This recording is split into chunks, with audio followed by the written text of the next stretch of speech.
Pour l'aventure Bonjour le Faso. Alors madame, messieurs, bonjour et bienvenue à ce nouveau numéro de Bonjour le Faso. C'est le deuxième d'ailleurs donc de cette semaine. Nous sommes ravis d'être avec vous, avec une voix un peu enrouillée, mais c'est toujours un plaisir d'être avec vous. Alors pour cette semaine, vous le savez, nous sommes installés au niveau de la colline mariale de Yagma.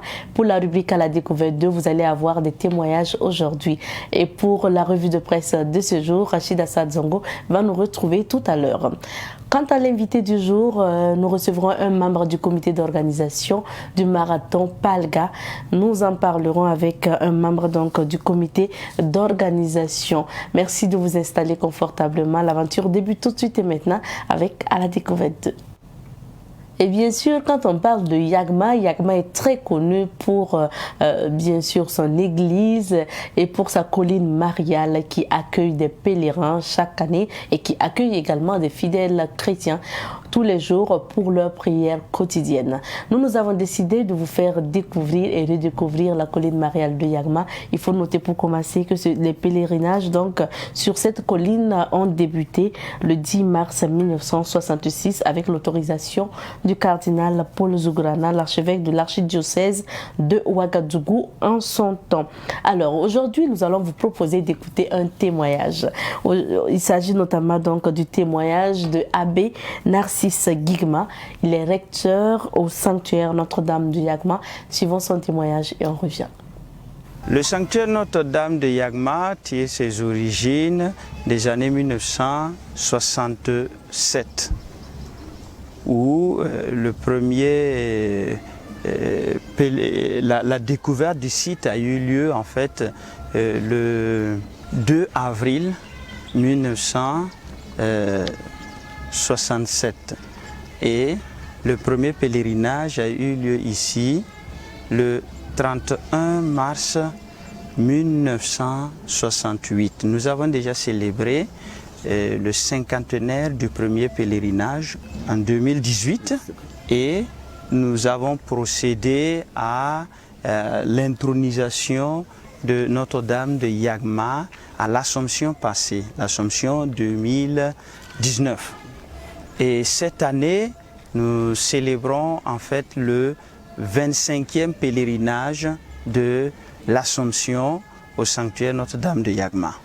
Conformément à l'histoire d'ensemble de ce sanctuaire, ce sont les laïcs qui ont eu le besoin de se trouver un lieu de pèlerinage en son début. Parlant des pionniers, rappelons que c'est toujours le besoin des laïcs de soit avoir un lieu de pèlerinage qui serait accessible à tous, qui avait conduit à la découverte de ce lieu-là. Si vous vous rappelez, le 31 mars 2018, nous célébrions le cinquantenaire du premier pèlerinage ici.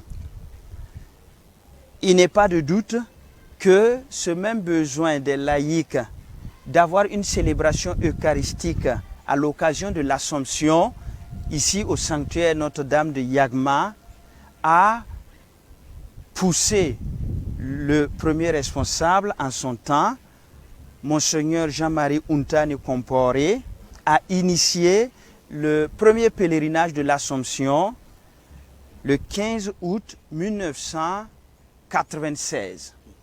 Et depuis cette date, il y a toujours eu une célébration pour les pèlerins ici à l'Assomption. Et nous en sommes rendus au 25e pèlerinage de l'Assomption à Yagma. Ça a été une habitude qui a été prise depuis le 15 août 1996. Et depuis, eh bien, les fidèles se retrouvent ici pour célébrer l'action de grâce de la fin de l'année scolaire, l'année académique et la fin de l'année pastorale et aussi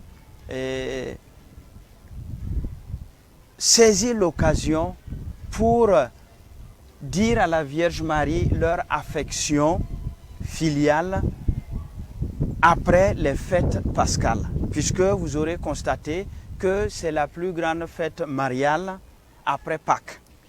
Et à travers cette célébration, Marie se présente à nous comme la transparence de la gloire du ressuscité. Ce qui est une occasion heureuse cette année parce que vous aurez constaté que à cause de la pandémie, nous n'avons pas eu l'occasion de célébrer en grande assemblée la résurrection de notre Maître et Seigneur Jésus-Christ. Cette Assomption a un cachet particulier car elle permet à tous les fidèles pèlerins de se retrouver au pied de Notre-Dame de Yagma pour louer, magnifier avec elle le ressuscité dont elle-même est un témoin particulier à son assomption, son élévation en corps et en âme au ciel. Ce qui appelle les pèlerins en ce lieu, c'est d'abord que c'est le lieu dédié à la très sainte Vierge Marie. Et ils viennent apprendre à rencontrer Jésus-Christ par les soins maternels de la Vierge Marie. Comme notre culture nous l'apprend, Bitarma à Tarjom, l'enfant qui a une mère a toujours de la farine. Il me semble que c'est déjà dans cette disposition de fils à mère que l'on peut comprendre pourquoi les fidèles pèlerins viennent ici dans la certitude que la puissante intercession de notre mère auprès de Jésus-Christ nous obtiendra toujours, c'est-à-dire l'intercession de Marie nous obtiendra les grâces dont nous avons besoin pour notre pèlerinage terrestre. Nous disons merci à Abbé Narcisse Guigma, recteur au sanctuaire Notre-Dame de Yagma, pour ce témoignage. Et merci à l'équipe technique qui était sur les lieux pour nous. Je rappelle que cette semaine, nous partons à la découverte de la colline Mariale de Yagma dans la rubrique À la découverte 2. Avant de retrouver Rachid, nous allons marquer une petite pause musicale avec bien sûr la complicité de la réalisation.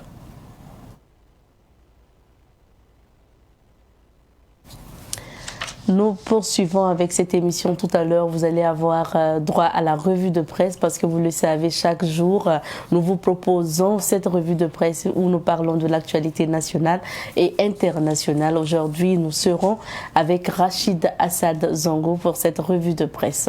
En attendant, je vous laisse aux soins de Joël Compaoré qui va nous proposer un clip vidéo.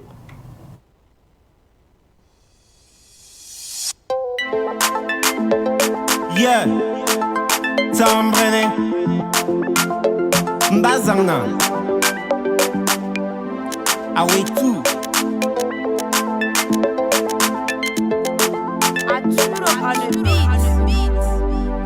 Atumute Musalo, Uju Musadi, Yinvincent Pa, Mundan, Chimbre, Nonamana, Yaragira, Wiani, Pula, Kogo, no yo. Zenomo akiro Apumute musalo zeno satonge Bengwani yarajiran wiyan kula kuyal mana Au yarajiran wiyan kula kogono yo Oh akiro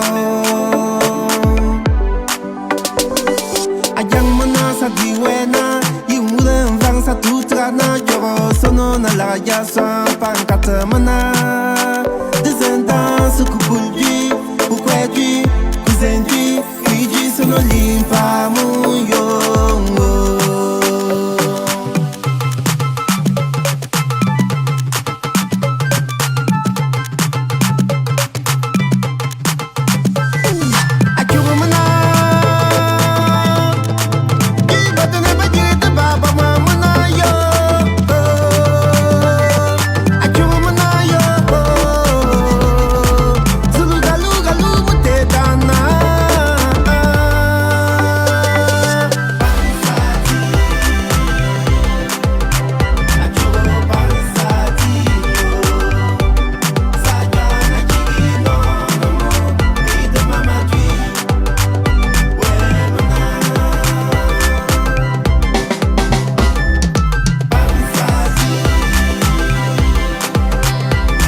À l'instant, c'était Aouitou qui nous a plongé encore dans l'univers du peuple Kassina à travers ce clip. Maintenant, nous allons passer à la revue de presse. Et pour entamer, on va dire, la lecture de la une des journaux, c'est le quotidien qui nous entretient et à sa une, on peut y lire « École nationale des travaux publics, 1186 agents désormais aptes à servir le pays ». Et puis, le quotidien accorde, on va dire, un temps d'entretien dans ses colonnes au président du mouvement pour le changement et la renaissance, Tahirou Barry. Il est confié, je cite, « Le capitaine du bateau semble surpris par la montée des vagues ». Voilà. Pour en savoir davantage, la page 3 du journal Le Quotidien du Jour vous invite. Vandalisme au service de l'état civil de la mairie de Ouaga. Les responsables de ces actes seront poursuivis. Ce sont les propos du maire Arma Bewende. Et pour achever avec les titres à la une du journal Le Quotidien, marche du 27 novembre 2021, n'eût été les jets de gaz lacrymogènes de la police, il n'y aurait pas eu de débordement. Voilà, ce sont les propos de Mamadou Drabo du mouvement Sauvons le Burkina Faso. On poursuit avec notre journal, notre quotidien. Nous sommes cette fois-ci avec l'Observateur Palga. L'Observateur Palga, à sa page 9, revient sur, on va dire, la sortie médiatique du mouvement Sauvons le Burkina Faso. Le secrétaire exécutif Mamadou Drabo interpellé. Et puis, assassinat Thomas Sankara, Nongma a-t-il refusé de se mettre à table? Interrogation posée. Pour en savoir davantage, la page 2 de l'Observateur Palga du jour vous invite. Médiateur du Faso, Fatimata Sanou remplace Saran Sérémé. Procès contrebande de carburant délibéré le 21 décembre. Et puis, Conseil régional des Cascades, Ngolo Drissa Ouattara en garde à vue. À lire à la page 9. 8e conférence Chine-Afrique, sous le signe du désenchantement, interrogation posée, c'est-à-dire à travers la rubrique Regard, pour ce qui est de l'Observateur Palga du jour à sa page 5. Et pour achever, on parle changement climatique avec l'Observateur Palga à sa page 21. Un centre de compétences pour des solutions durables. Autre journal, nous sommes cette fois-ci à Bzeta avec le journal Le Pays. Le Pays, dans sa rubrique Révélation, nous parle d'un certain nombre de sujets. Et déjà, Forces armées nationales, le colonel-major Kéré Wenwago, nommé inspecteur général. Et puis situation nationale, Pascal Zaïda aux arrêts. Autre sujet, avec toujours Le Pays, Léonce Koné, président du mouvement 3R, confie, je cite pour vous, on a l'impression que les dirigeants actuels vivent dans la hantise permanente de voir se répéter ce qu'ils voient. Procès de la contrebande de carburant, le délibéré attendu le 21 décembre prochain. Et puis, report des festivités du 11 décembre, la décence et le bon sens le commandaient. À lire à la page 6. Mort de Lionel Kaboui, plus d'un an après, la famille de la victime réclame justice. À lire à la page 9. Procès de l'assassinat de Thomas Sankara. Je n'ai pas participé, ou du moins je n'ai participé à aucun coup d'État, tout cela m'est étranger.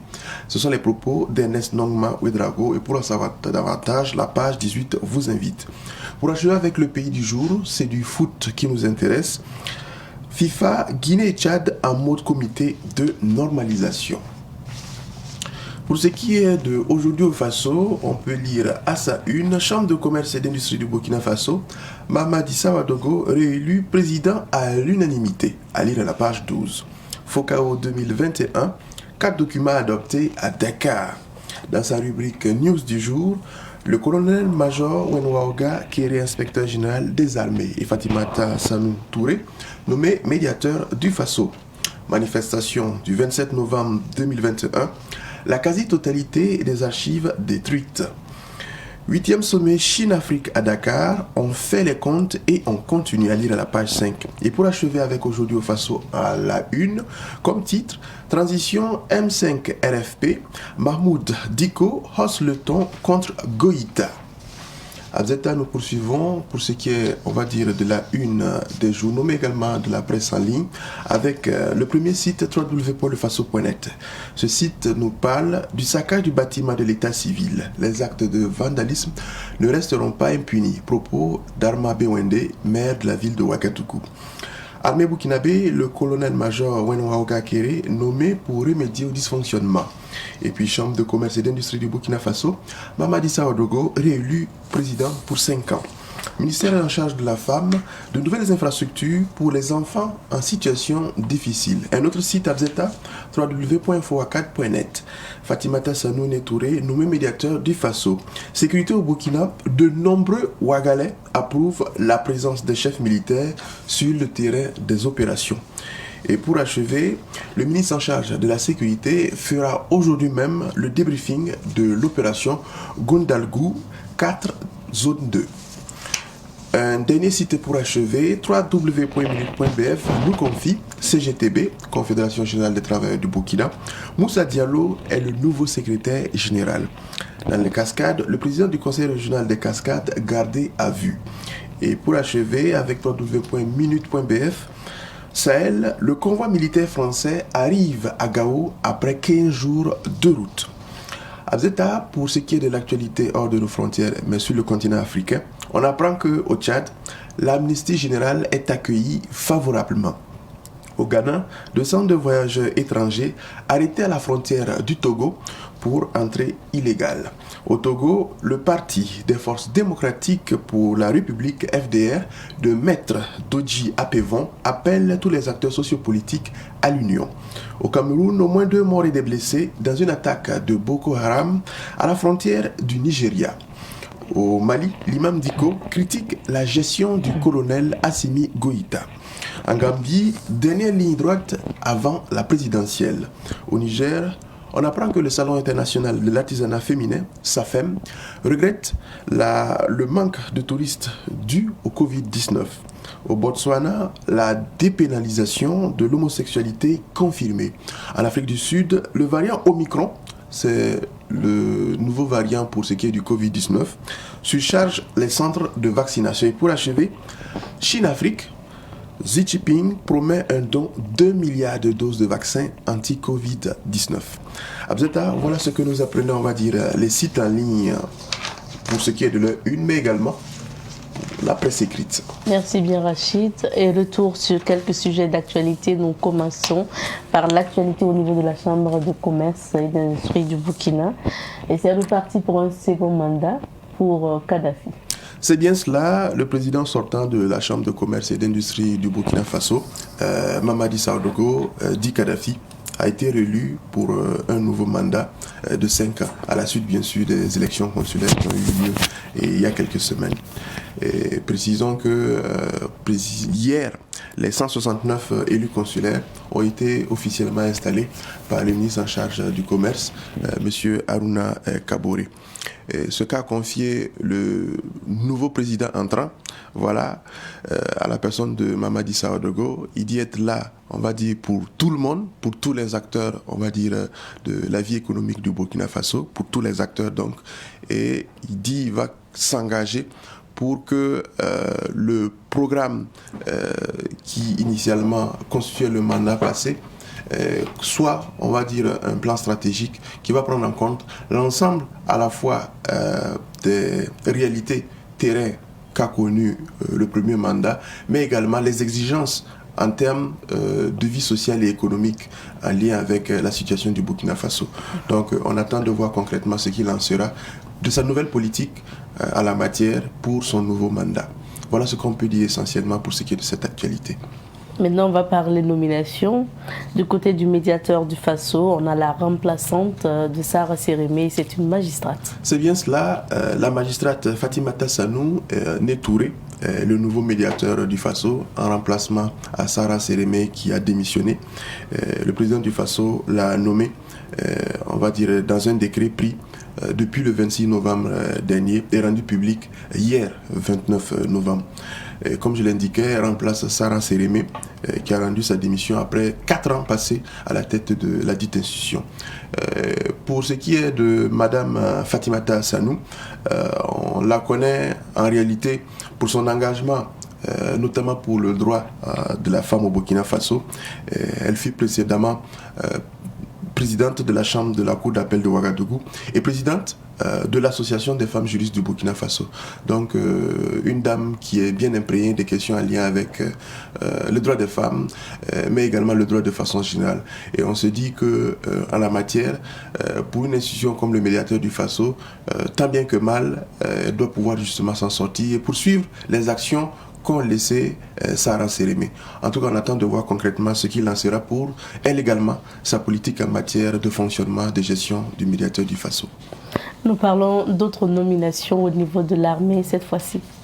Tout à fait. Au niveau de l'armée, on a un nouveau, voilà, inspecteur général des forces armées à la personne du colonel-major Wenwoga Kéré, qui, on va dire, pour ce qui est en tout cas de son poste, ce n'est pas un poste nouveau, voilà, qui en grande partie, on va dire, dépend de l'inspection générale des forces armées nationales.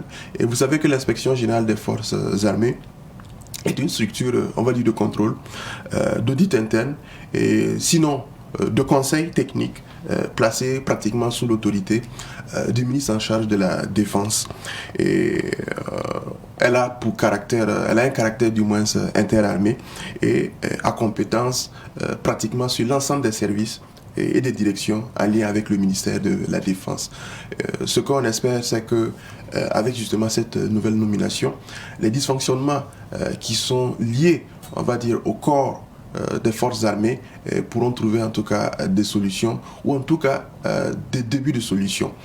Quoi qu'il en soit, il vient d'être nommé. On attend de voir concrètement ce qu'il lancera sur le terrain. Et pour finir, voici une nouvelle qui risque donc... mais le risque pourrait être plus grand et pourrait être confirmé en termes justement de fixation de prix. Alors pour, on va dire, l'information exacte, c'est une information de la Fédération burkinabé des patrons des boulangeries et pâtisseries et confiseries du Burkina Faso qui, à travers un communiqué, on va dire, a interpellé les autorités à la fois pour ce qui est de son ministère du tutelle que le ministère du commerce, mais également du gouvernement. Et il ressort que selon justement cette fédération-là, depuis un certain temps, il y a un de leurs collaborateurs qui est en concurrence déloyale et cela constitue, on va dire, un problème entre, on va dire, les acteurs.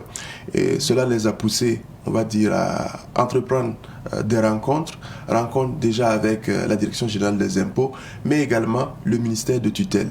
Et malheureusement, ces démarches-là n'ont pas donné gain de cause et du coup, ce que la fédération a justement trouvé lieu de faire, c'est se communiquer qu'elle sera obligée de revoir le coût, on va dire, de la baguette de pain. Cette fédération précise que actuellement la tonne, on va dire, de la farine de blé a haussé. Voilà, on est passé pratiquement de 300, si je ne me trompe pas, à pratiquement 400, plus de 400 000 francs CFA pour ce qui est de la tonne de farine de blé. Et c'est une situation en tout cas qui est complexe pour les acteurs du domaine et il faille nécessairement que le gouvernement ou sinon le ministère en charge du commerce puisse s'appesantir sur la question. Et si donc il n'y a pas, on va dire, de réaction de la part justement des autorités, le prix du pain pourrait passer de 150 francs, la baguette, de 150 francs à 200 francs CFA. Là, ça sera dommage. C'est à ce moment qu'on va entendre beaucoup la population. Bon, on espère que ça ne va pas arriver et qu'une solution sera trouvée. On espère bien. Et on attend donc de voir quelle sera la réaction justement des personnes qui sont interpellées par le dit communiqué. Merci à toi. Merci Abzeta et bonne suite. Reste avec nous, c'est l'heure pour nous de faire le tour de quelques villes d'affaires pour découvrir les couleurs du temps. La société IP+ vous offre la météo des affaires.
météo des affaires vous a été offerte par la société IP+, le numéro 1 du haut débit.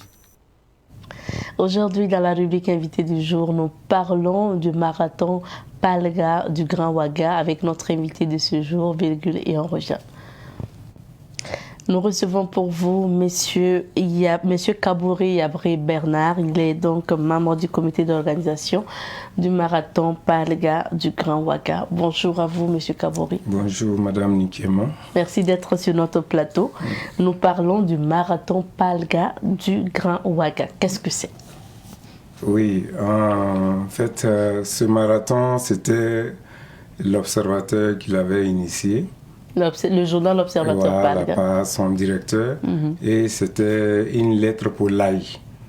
Donc, on faisait Ouaga l'Aï.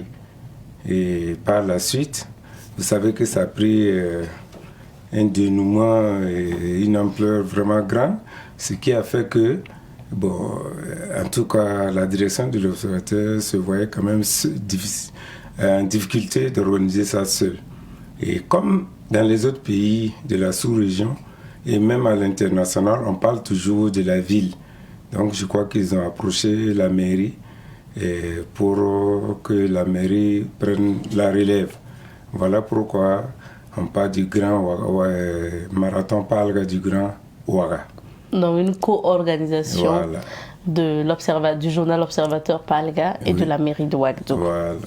Et pour cette année, vous l'avez souligné, ce marathon est placé sous le signe de la résistance et de la résilience. Pourquoi vous dites cela? Bon, vous voyez, il y a les événements du moment, ce qui fait que le marathon lui-même, il faut, pour le courir, il faut une certaine bravoure. Et là, nous sommes face aussi à une situation d'insécurité et vraiment grandissante. Et vous voyez que malgré l'insécurité, on a tenu à le faire. Et des pays ont déjà répondu favorables pour leur participation. Ce qui veut dire que, bon, nous allons au-delà de toute perturbation, au-delà de toute considération pour pouvoir l'organiser.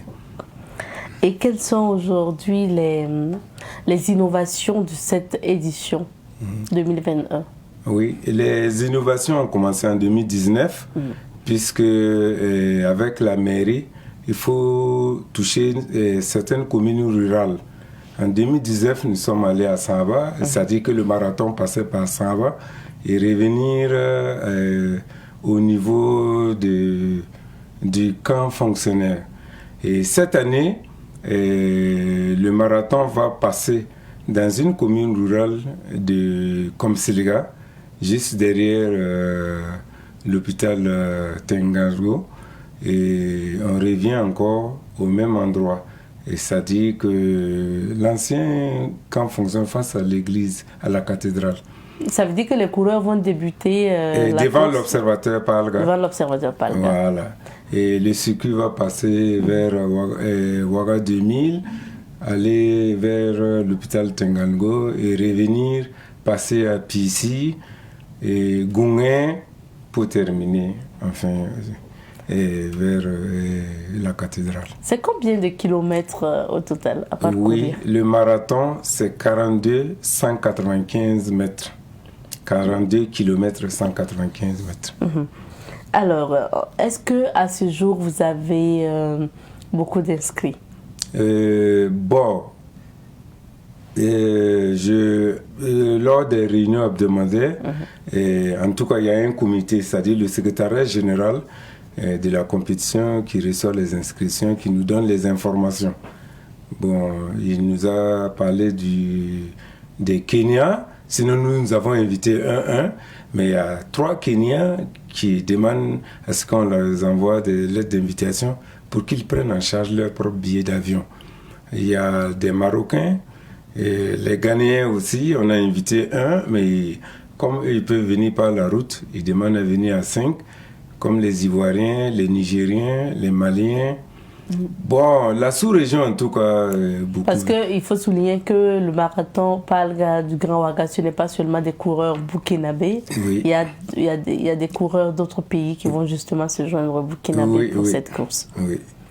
Vous l'avez cité, plusieurs pays. Mais est-ce qu'à ce jour, les inscriptions se poursuivent ou bien c'est fini? Oui. Les inscriptions se Et poursuivent. les inscriptions se poursuivent puisque c'est à une semaine du marathon que je crois que on ne reçoit plus compte tenu des contraintes parce que vous voyez dans ce marathon il y a un semi-marathon à l'intérieur, c'est-à-dire 21 km pour les locaux. Parce qu'on s'est dit les locaux qui ne peuvent pas terminer les 42 peuvent faire 21 km. Et en plus de cela, il y a des courses intermédiaires telles que 10 km pour les filles et 15 km pour les garçons. C'est-à-dire les jeunes de moins 19 ans et moins, et 16 ans à 19 ans et moins. C'est pour permettre à cette petite jeune génération de se préparer déjà pour les futures échéances. Est-ce qu'on peut avoir une idée des prix que vont remporter les lauréats? Bon, c'est que les grands prix, je peux donner. Oui, les grands prix. Voilà. Par exemple, le premier prix, c'est 3 millions. Je pense bien. Et le deuxième prix, ça doit être 1,500. Et le troisième, 1 million. Bon, c'est à ce niveau, je peux... Parlons justement maintenant de votre domaine, donc notamment la partie technique. Quels sont les dispositifs que vous avez mis en place pour justement accompagner les coureurs? Oui. Quand vous prenez par exemple le déroulement du marathon, il y a des stations de ravitaillement. Et donc ça, ce sont les points focaux de la commission technique et devraient être regardants pour qu'il y ait beaucoup de jus pour les athlètes, beaucoup d'alimentation et beaucoup d'eau. Au niveau des postes de ravitaillement, il y a 8 postes de 5 km. Et au niveau des postes d'épongement, à chaque 5 km, on ajoute 2 km et demi, c'est-à-dire 7 km et demi, 12 km et demi, 17 km et demi, 22 et demi, ainsi de suite, jusqu'à la fin. Et ça va se passer quand est-ce? À quelle date? C'est le 18 décembre. 18 décembre. Le 18 décembre, pour qu'ils puissent partir. Leurs billets tiennent compte de la date. Est-ce que vous avez quelque part le soutien du ministère des Sports, des fédérations? Oui, c'est le partenaire incontournable. Et nous-mêmes, nous sommes les techniciens de la Fédération burkinabé d'athlétisme. En plus de ça, nous appartenons au ministère des Sports, c'est-à-dire que la fédération est sous la tutelle du ministère des Sports. Et je pense que, en tout cas, le ministère des Sports est informé. Alors, nous allons vous permettre donc de lancer un message à tous ces coureurs, ou tous ceux encore qui désirent s'inscrire pour ce marathon Palga du Grand Ouaga. Oui. Et les inscriptions continuent toujours au niveau du comité olympique, c'est-à-dire derrière l'INGEPS, l'ex-INGEPS, et derrière le stade au comité olympique, au niveau de la Fédération burkinabé d'athlétisme, et au niveau de la mairie, et dans les communes, et il y a les inscriptions. Et au niveau de l'observateur Palga même, on reçoit aussi des inscriptions. Et je pense que c'est vraiment ouvert. Il y a actuellement des affiches qui donnent des indications pour les inscriptions.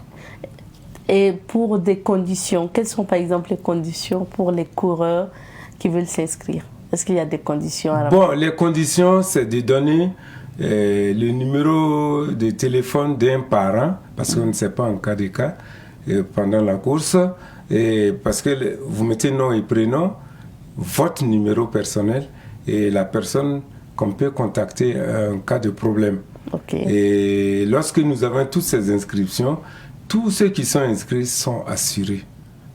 Et en tout cas, l'organisateur prend en charge l'assurance.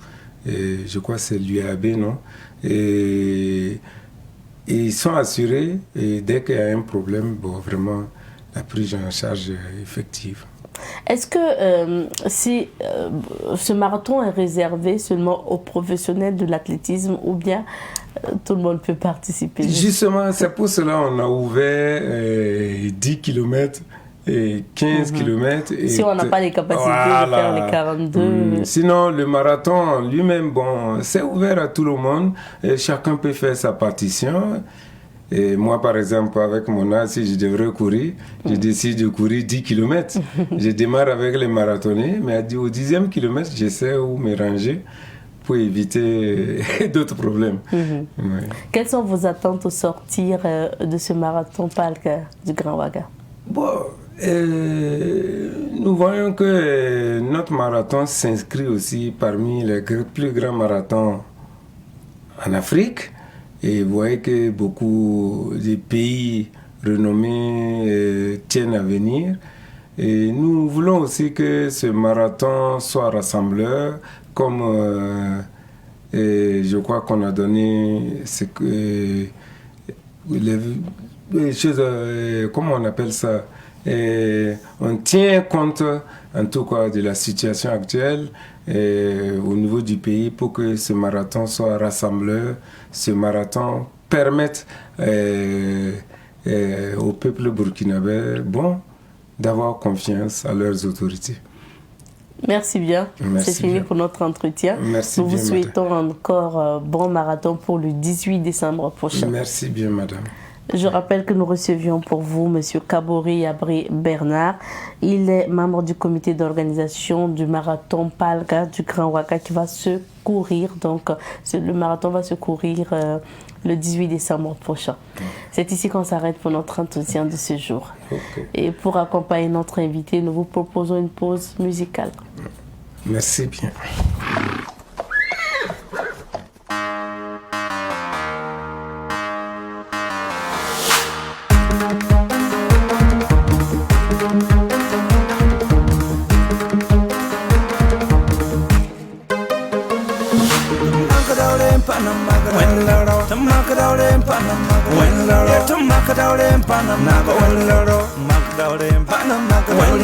Zakanda mielam to the Macadore, Ingamatum up to the Macadore. Mamson level fan, they got out yelling. Panamacadore.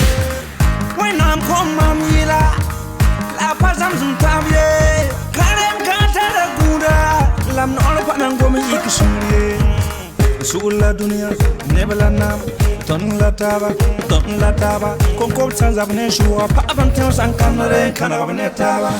Macadore and Panama, when Laro, the Macadore and Panama, when Laro, the Macadore and Panama, when Laro, Macadore and Panama, when Laro, I'm getting out to be at the Macadore, I'm digging to put out to be at the Macadore, Samara Ella Mam, that on the Havara Ella Tondo, Tilman on Suri.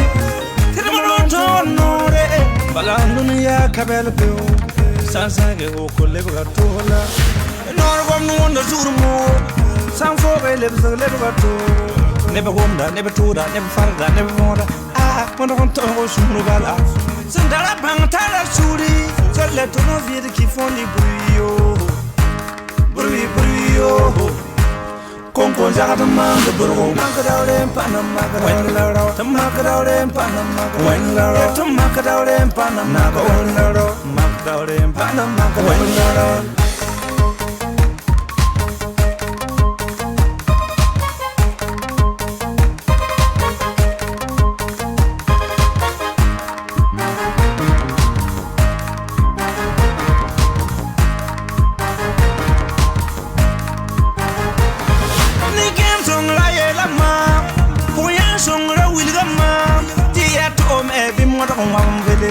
Dadaga, Madame Vele, what a good come Tinam ya Burgo, Aramia Yudu, Gomla Marbo, Samata Abla Dunia, Pakaya Makami, saying of Nabangrapa, saying of Napamotava, saying of Nabang Yellow, saying of Nabang Dunia.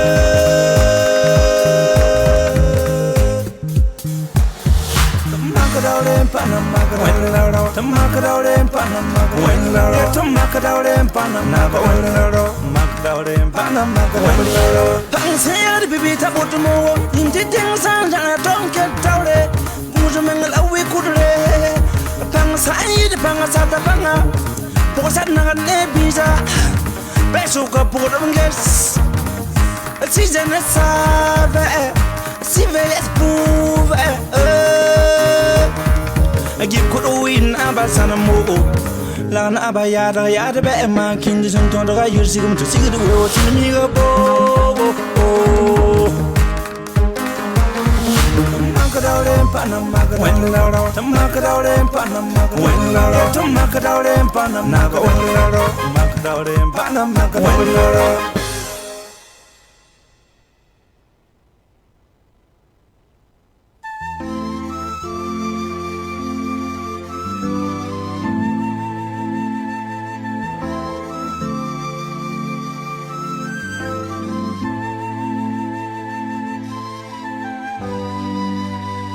Right up my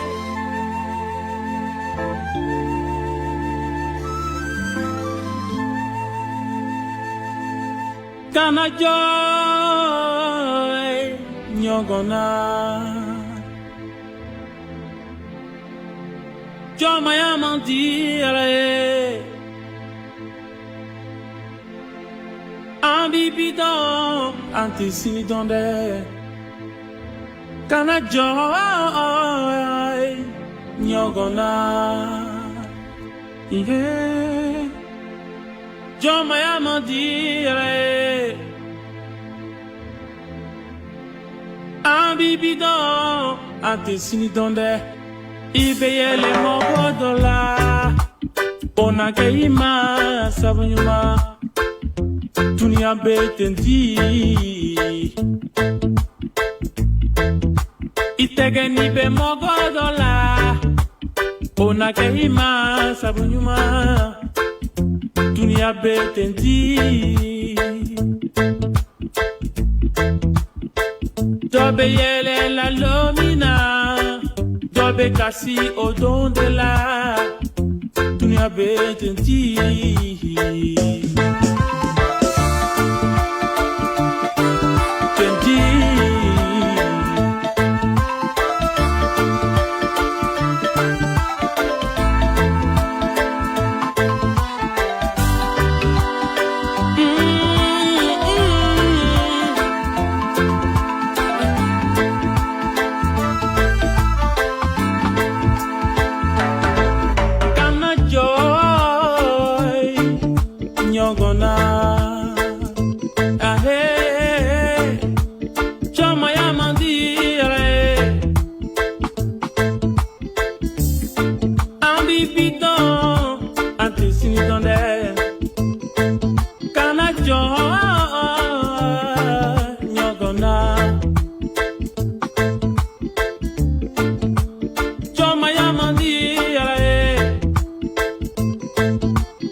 betendi Ibeyele mogodola Una que imasini suma Tunia betendi Tobe sangala lo minao Tobe tenguli de la Tunia betendi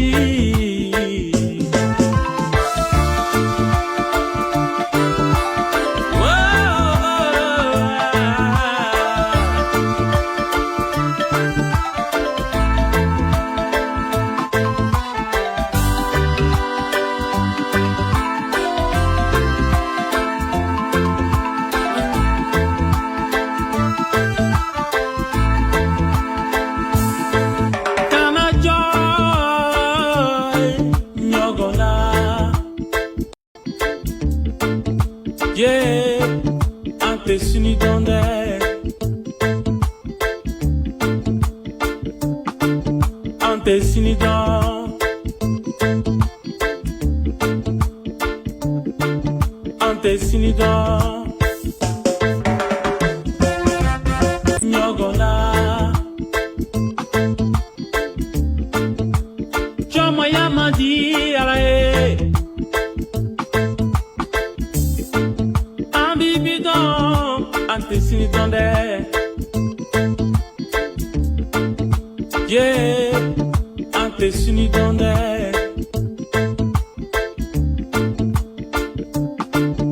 ante sinidan ante sinidan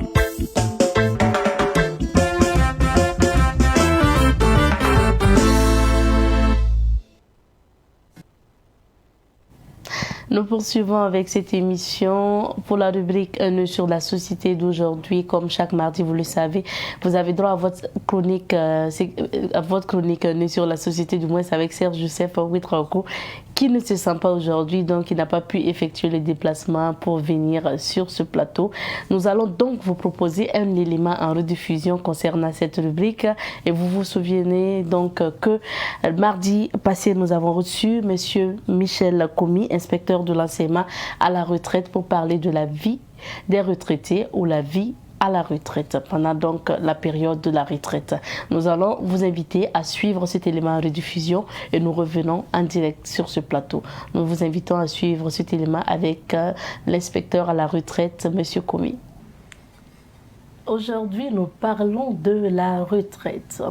Alors, la retraite, très souvent, est difficile pour certaines personnes. Comment rendre votre vie de retraite merveilleuse et surtout vous occuper? Vous allez avoir des conseils avec notre invité de ce jour. Il est lui-même retraité. Il faut rappeler qu'il est inspecteur de l'enseignement à la retraite et il a produit une réflexion sur ce thème, retraite, une nouvelle vie qui mérite une vision appropriée, et nous avons décidé de parler de ce thème pour justement donc donner encore de l'espoir, un goût à la vie donc à tous ces retraités qui nous suivent. Nous recevons pour vous aujourd'hui Monsieur Michel Komi, inspecteur de l'enseignement à la retraite. Bonjour à vous et bienvenue. Bonjour madame. Merci d'être là à nouveau. Ça fait la deuxième fois que nous vous recevons sur ce plateau. Merci d'être là. Alors, nous parlons de retraite avec vous, mais avant toute chose, dites-nous comment vous définissez la retraite. Bien, madame, bonjour. Et tout d'abord, avant de répondre à votre première question, je voudrais d'abord vous demander la permission de remercier, de dire bonjour à toutes les auditrices et à tous les auditeurs qui sont en train de nous écouter. Deuxième chose, permettez-moi de remercier Savane FM qui me donne l'occasion de diffuser une idée qui me tenait à cœur depuis fort longtemps. Maintenant, pour ce qui concerne la réponse à votre question, concernant la nature de la retraite, je dis l'action de quitter les affaires, un emploi, la vie active quand on est vieux. C'est le fait de ne plus travailler, de quitter son emploi et puis voilà, se retrouver à la maison. Vous êtes vous-même retraité, donc votre exemple nous intéresse. Depuis quand êtes-vous à la retraite et comment vous vous occupez? Oui, madame, je suis moi-même retraité. Et je suis à la retraite depuis le 31 décembre 2000. 2000, donc 21 ans? 21 ans, exactement. Maintenant, concernant ma façon de vivre la retraite, tout d'abord, je remercie infiniment Dieu qui m'a accordé la santé. Comme je suis dans l'enseignement, j'ai profité de l'opportunité de continuer cette activité dans des formations, préparation des candidats aux examens et concours professionnels, formation des élèves maîtres des écoles privées de formation d'enseignants. Et pendant ce temps également, je lis beaucoup et j'écris beaucoup aussi. Et de plus, je dirige également pas mal d'associations. Nous avons par exemple l'ARB, qui est l'association des ressortissants de Bouna. Bouna, c'est mon village natal. Ensuite, nous avons l'ADPL, qui est l'association pour le développement de la province du Loroum. Et ensuite, l'ANEV, qui est l'association éducateurs pour la vie, qui regroupe tous les encadreurs pédagogiques, inspecteurs de l'enseignement et conseillers pédagogiques à la retraite, etc. D'accord. Donc c'est assez d'activités, des activités que vous faites et ça vous permet de passer le temps. On sait que très souvent, ceux qui sont à la retraite vivent la solitude. Comment vous faites pour justement pallier à cette solitude? Ah, madame, très bonne question. Ben, vous-même, vous voyez qu'avec toutes ces occupations, pas de solitude. Pas de solitude. On est vraiment pris. On est très heureux d'accomplir tout ça. Et on se sent très, très utile. Nous allons parler maintenant de cette réflexion que vous avez produite sur la retraite, intitulée « La retraite, une nouvelle vie qui mérite une vision appropriée ». Pourquoi vous avez décidé de produire cet écrit? Madame, de façon générale, j'ai produit cet écrit pour présenter à ma manière une vision juste de la retraite et même des personnes du troisième âge. Alors, une vision juste donc de la retraite. Parlons justement de la vision. Le premier axe de votre réflexion concerne la vision d'autrui du retraité.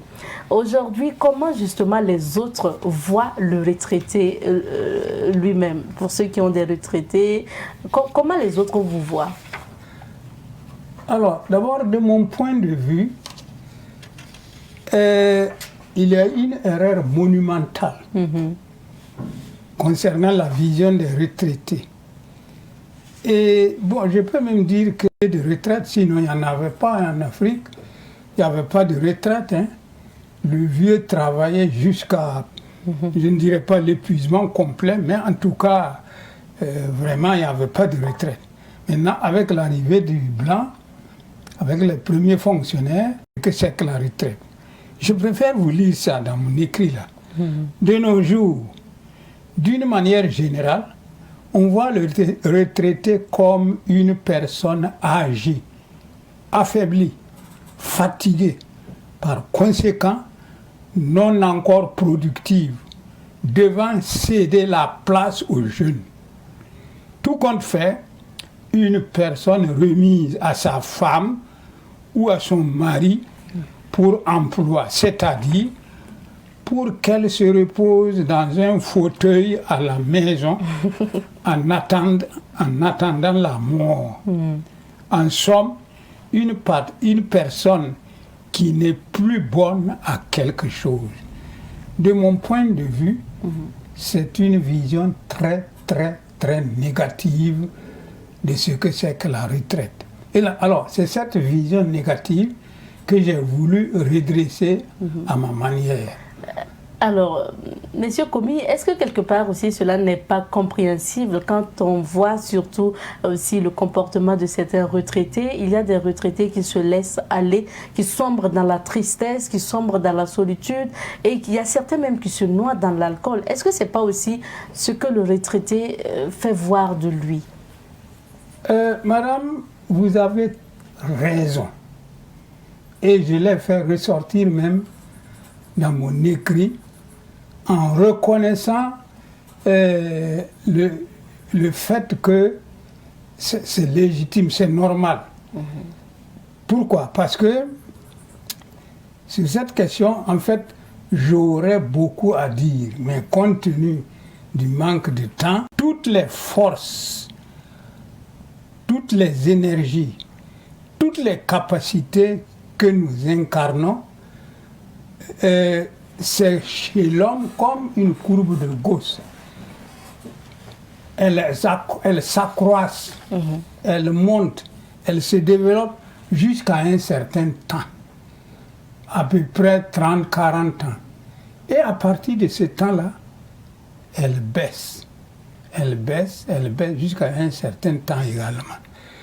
Alors maintenant, mais mon second point est de savoir, est de se dire qu'il ne faut pas exagérer cet état de fait-là. C'est une réalité. Vous parlez des retraités qui ne doivent pas exagérer? Oui, justement. Non seulement la vision de la société, mais aussi des retraités eux-mêmes qui sont dedans et qui parfois s'abandonnent à l'alcool. Il ne faut pas exagérer, il ne faut pas se dire ah, moi, à partir de mes 50, 60 ans, là, c'est fini, qu'est-ce que je peux faire encore?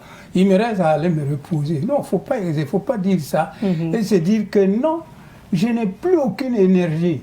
Non. Alors, les capacités, les énergies dont je viens de parler là, diminuent, il est vrai, mais elles ne finissent jamais. D'accord. Il y a toujours quelque chose jusqu'au tombeau.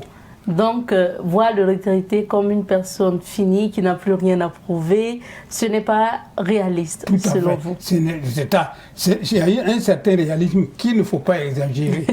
C'est vrai. Nous allons parler maintenant des solutions. Et selon vous, comment, justement, qu'est-ce que vous proposez comme solution? Comment le retraité doit se comporter pour être bien vu et comment aussi les autres doivent se comporter à l'égard donc de ces retraités? Bon, en fait, c'est très simple. D'abord, mon résumé en 3 points là. Je vous ai parlé des 2 premiers points. Mais maintenant, le 3e point là, il faut que les retraités se disent qu'à tout moment, à tout âge, ils sont utiles. Ils peuvent faire quelque chose pour leur famille, pour la société et pour le monde, par leur production, en mettant au profit de tout le monde leur expérience. Voilà. Mais comment cela? En restant positif. En se disant, non, j'ai 60, j'ai 70, j'ai même 100 ans, mais c'est pas fini. Je mange, je bois, je dors, mais je peux toujours faire quelque chose d'utile. Mais il faut être réaliste selon mes capacités du moment. Voilà. Selon les capacités du moment. Ah ben oui. Et concrètement, quelles sont peut-être les activités régulières que le retraité peut mener pour justement passer le temps? Et surtout aussi, hormis le fait que dans le mental, la personne doit être positive, qu'est-ce que concrètement la personne peut mener comme activité pour passer le temps?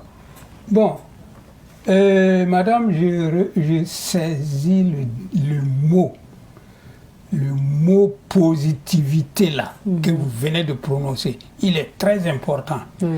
Ça veut dire que dans un premier temps, se convaincre qu'on peut être des occupations utiles là, selon ses capacités, tout dépend de chaque retraité. Et dans un certain réalisme, il faut voir, quand j'avais ma vigueur, qu'est-ce que je faisais pour la société? Bon, j'enseignais, j'éduquais, je faisais ceci, je faisais cela, j'étais agriculteur, ou bien j'étais éleveur, etc. Mais à la retraite là, mais en tant qu'enseignant, il y a quelque chose que je peux faire jusqu'à un certain moment où vraiment, bon, je me sentirais fatigué. Voilà. Donc, c'est pour dire que, dans un premier temps, tout en évoluant dans cette positivité-là, il n'a qu'à voir d'abord ce qu'il faisait quand il était en forme. Là. Voilà. S'il peut, dans ce domaine-là, continuer, il n'a qu'à continuer un peu dans ce domaine-là. Maintenant, s'il se trouve que dans ce domaine, vraiment, par exemple, je vois un peu un agent de bureau qui était là à signer des actes de naissance et tout, bon, peut-être qu'il n'a pas l'occasion de continuer de signer des actes de naissance, mais il peut se reconvertir dans quelque chose qui l'intéresse et qu'il peut mener selon ses capacités de ce moment-là. Il peut par exemple faire de l'élevage, peut par exemple faire de l'agriculture, peut par exemple faire de la cordonnerie, devenir cordonnier, pourquoi pas réparer des chaussures, pourquoi pas. Voilà. Voilà donc, pour me résumer, je vais dire que l'activité qu'il menait pendant qu'il était en activité là, oui. Voyez, il peut continuer ça. Et je donne mon exemple. Moi, comme j'étais enseignant, eh ben, j'ai profité de cette opportunité-là pour continuer d'agir dans le domaine de l'enseignement. C'est pourquoi, depuis ma retraite, j'enseigne et j'éduque, c'est-à-dire je forme. Alors, c'est pourquoi j'ai même créé une association pour aider les enseignants à se préparer à leurs examens et concours. Voyez. Et ensuite, j'ai enseigné dans les écoles privées de formation d'enseignants, voyez, jusqu'à aller à ma retraite à Koudou, là, à Koudou, à l'ENESCA. Donc, voilà. Maintenant, si je ne peux pas, s'il n'a pas l'opportunité de continuer dans ce domaine-là, il peut se reconvertir dans un domaine qui l'intéresse.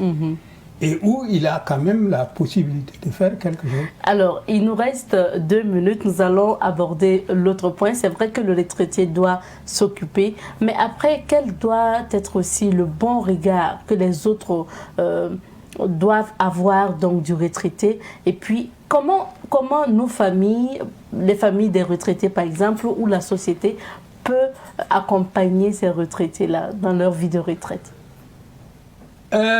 Très bonne et dernière question. C'est quand même dommage que ça soit rapide parce que j'aurais des choses excellentes.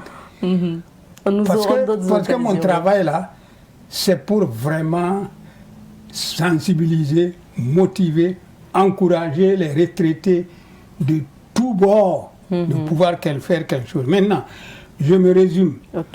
Alors, tout d'abord, le retraité lui-même doit se persuader qu'il est utile. Ça, c'est la première chose. Ensuite, éviter de se laisser aller. Selon la mentalité du peuple, là, le retraité va te reposer chez ta femme ou chez ton mari, attendre la mort. Voilà. C'est pas ça. Il faut que le retraité efface ça de sa tête. En Afrique, les gens cultivaient jusqu'à 120, 130 ans. n'avait pas de retraite. Donc, première chose, se persuader que, quel que soit mon âge, je peux faire quelque chose d'utile pour ma famille, pour la société, pour le monde. Alors, cette vision positive de soi va l'amener, l'encourager à faire quelque chose pour sa famille. Par exemple, mais pourquoi pas donner des conseils aux enfants, petits-enfants, voyez, un petit enfant qui fait quelque chose, il peut lui dire, ah, ne fais pas ça parce que c'est pas bon. Mais tout ça, c'est positif là. C'est de l'éducation. C'est de l'éducation, oui. Voyez. Et si par exemple il fait ça, ensuite il y a d'autres choses, ensuite il peut écrire, il a une bonne expérience là, il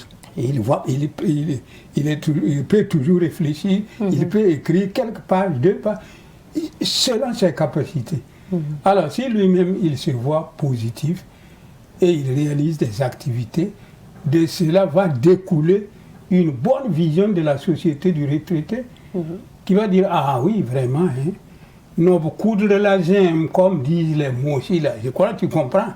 nous comprenons, c'est de la manière dont le retraité va se montrer que justement la perception de la société va changer. Merci à vous d'être passé.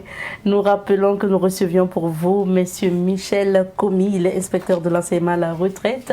Il a étudié également la philosophie donc à l'université. Donc il a produit une réflexion sur le thème retraite, une nouvelle vie qui mérite une vision appropriée. Et nous en parlions dans la chronique Un œil sur la société.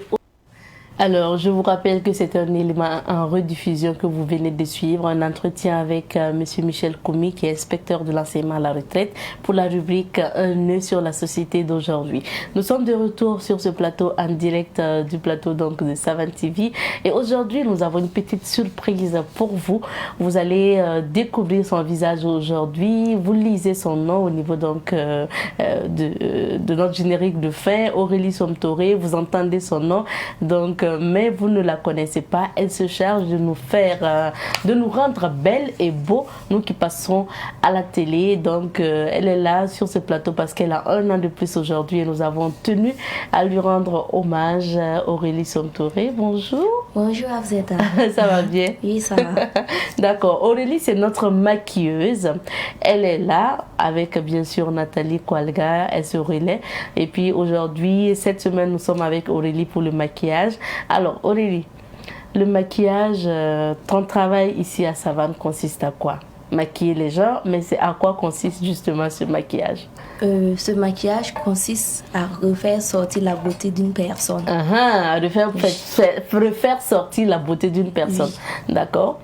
Ça veut dire que même si vous n'êtes pas jolie, vous n'êtes pas assez belle, Aurélie peut faire de telle sorte que vous brillez à l'écran. On peut dire que ça sert... on doit utiliser des produits cosmétiques pour faire ressortir la beauté d'une personne. D'accord. C'est ça, maquiller une personne.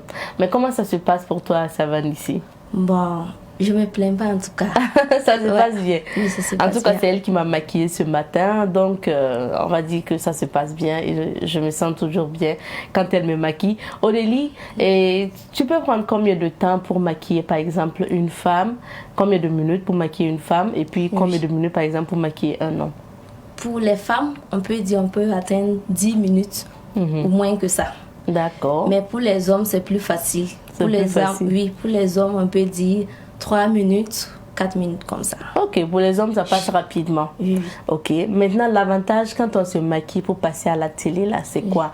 Quand on se maquille, est-ce qu'on a plus d'avantages ou si on peut passer comme ça aussi sans se maquiller? Non, c'est préférable quand on se maquille pour embellir. Ça permet aux téléspectateurs qui regardent à admirer aussi. D'accord, donc ça va amener les téléspectateurs à admirer tout ce qui passe à la télé et tout. Alors Aurélie, tu as 1 an de plus aujourd'hui, qu'est-ce qu'on peut te souhaiter selon toi? Qu'est-ce que ton cœur désire qu'on peut te souhaiter selon toi? Je suis déjà avec vous, bon, ça me plaît déjà. Ça te plaît déjà? Maintenant dans ton métier, là, quel est ton rêve en fait? Mon rêve c'est de perfectionner mon travail. D'accord. Aller loin. Aller loin. Oui. Et puis posséder ton institut de beauté un jour, pourquoi pas? Oui. Parce que c'est vrai, tu peux continuer à travailler à Savane, mais avoir aussi ton institut de beauté où tu peux former des gens. Shooting spécial que tu as fait, tu peux voir à l'écran avec nous. Que tu as fait vraiment, c'est très joli. Et puis on te souhaite encore merveilleux anniversaire. Merci. Que Dieu t'accorde tout ce que ton cœur désire. Amen. Et que Dieu perfectionne encore ton travail. Et puis voilà, que d'ici à l'année prochaine, tu ailles encore loin. Amen, amen. D'accord. Alors, Joël, qui est notre réalisateur du jour, a concocté une vidéo pour toi. Donc, nous allons suivre la vidéo de Joyeux anniversaire et puis nous allons te dire merci encore d'être passé sur le plateau de Bonjour le Faso. C'est la première fois, hein? On va couper le gâteau après. D'accord. Donc, on te raccompagne avec la vidéo. Découverte 2 avant de nous quitter.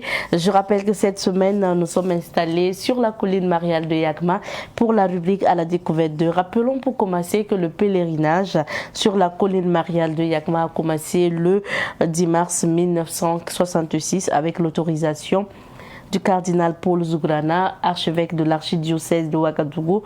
En son temps, il avait déclaré à ses fidèles laïcs: allez chercher vous-même des lieux qui vous plaisent, amenez-les et nous y viendrons. Lorsque ses fidèles demandaient un lieu pieux pour des pèlerinages.